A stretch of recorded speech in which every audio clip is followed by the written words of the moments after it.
मेरा आखा मन लै पुत्रा, हर गल पल्ले बन लै पुत्रा। मोड़ां वाली राह नहीं चंगी, नित बगानी चाह नहीं चंगी। असलों होला दिल नहीं चंगा, बहुता वड्डा दिल नहीं चंगा।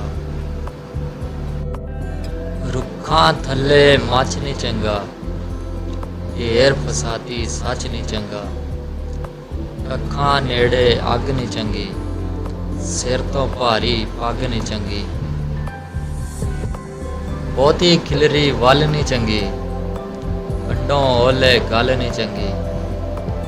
तिड़के मारी छाल नहीं चंगी, बहुती लम्मी काल नहीं चंगी। बेकदरे दी खो नहीं चंगी, बदो बदी दी मोह नहीं चंगी। इस तो पिछे होर नूं फड़िए, पहला करदे चोर नूं फड़िए। करनी अंत अखीर नहीं चंगी, कुत्तियां अगे खीर नहीं चंगी। लड़के कीती वंड नहीं चंगी, लूण दे नेड़े खंड नहीं चंगी।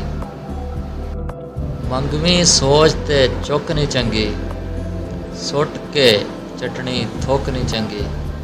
कच्ची पक्की रुत नहीं चंगी, सब नूं दिसदी गुत नहीं चंगी। अखां दे विच गैर नहीं चंगा, जिब विच भरिया जहर नहीं चंगा। तू त्यूं ते तकरार नहीं चंगी, हट ते बैठी नार नहीं चंगी। वखरी वखरी तू नहीं चंगी, एवें करनी चू नहीं चंगी।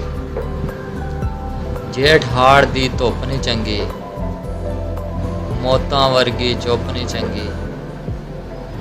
रस्ते दे विच बेर नहीं चंगी, सुलाह विच करनी देर नहीं चंगी। ऐ गल्लां जे भुल जावेंगा, पुत्रा जग ते रुल जावेंगा। पुत्रा जग